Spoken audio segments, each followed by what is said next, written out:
Now, Daniel Davis, retired lieutenant colonel at Defense Priorities and the host of Daniel Davis Deep Dive. As always, appreciate you having you on the show and sharing your perspective, sir. Let's talk about this. Iran's foreign minister says it will use all available tools to respond to those Israeli strikes on military sites. These two are going back and forth right now.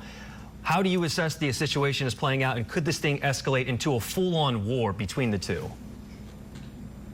Well, it absolutely could. I mean, that should be America's overriding concern, to make certain that it doesn't, taking whatever diplomatic efforts that we have and capabilities, both with Iran and with Israel, because it is, I can't stress enough, it is counter to every American interest for this thing to escalate. And you have to look at what's actually going on with it, because each time these rounds have happened so far, first Israel destroyed an Iranian embassy in Syria, then Iran replies in April. Then Israel kills the Ismail Haniyeh in Tehran during a presidential inauguration. Then they respond with that 180 missile barrage.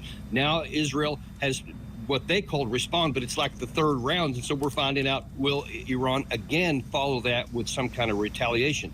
I think that given the fact that this was a relatively small strike, it didn't hit a lot of stuff, and there's not a lot of evidence that it actually did destroy as much things as the Israelis are claiming. So that gives the Iranians the ability to say, all right, maybe we can tamp this down. They have to respond in some way. Any country would if its territory was hit, but they don't want a war. That's the one thing that we can leverage, because they don't want this to escalate either, probably even less so than the United States does.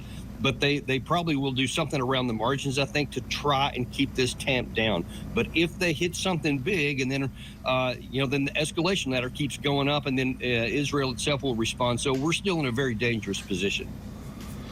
And the U.S. just deployed troops 2 weeks ago to Israel.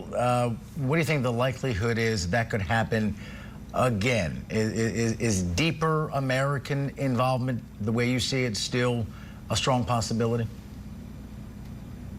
It remains a concern. In fact, I was somewhat concerned that, on the eve of what was expected to be, an Israeli strike that could spawn a large Iranian counterstrike, that we put U.S. boots on the ground. I mean, we already have an aircraft carrier strike force, which has twice engaged Iran incoming missiles.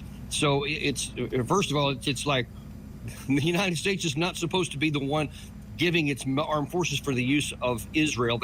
That's not what our forces are for. There's no treaty requiring that, etc.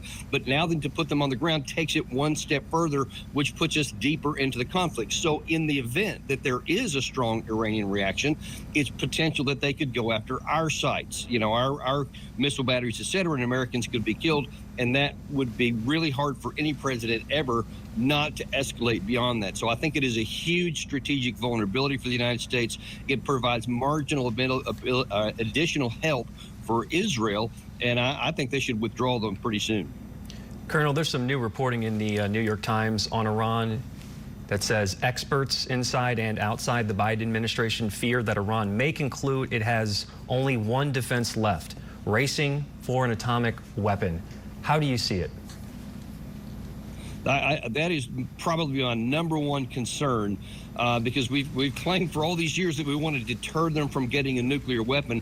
But if they continue to think that the only recourse they have is to go to a nuclear weapon, and by the way, some of the Iranian parliamentarians over the last 2 weeks have put forth a bill to ask the Supreme Leader Ayatollah Khomeini to reverse the fatwa that he has currently existing against that. And I think that is something we pay far too little attention to, because we don't want to provide the very motivation for the Iranian regime to conclude the only thing they can do to really defend themselves is to go in that direction. And so I think that should animate our actions a lot more. We got to have sane policies that recognize that, hardcore realities on the ground should trump emotions sometimes if it's going to move in directions that are against our interests. Real quick, sir, just in 30 seconds, we're a week out from this election. I'm not asking you to get into the weeds of politics, but in a way that benefits viewers at home. When you look at what Harris has said on this issue and what Trump has said on this issue and the volatile moment that we're in, what difference do you hear in their approach to this situation that you think voters should know about whoever is in office January 20th? how the situation will be handled by that new president? You know, I got to say that this is one of those times where there's not a lot of difference. In fact, there might not be any difference between the Republicans and Democrats. If you're listening to former Secretary of State Mike Pompeo or current Secretary of State Blinken, you think that they're the same person talking. So, frankly, there is no difference and no daylight between them on this issue. Retired Lieutenant Colonel Daniel Davis, really appreciate your time and your insight. Thank you, sir. Thank you.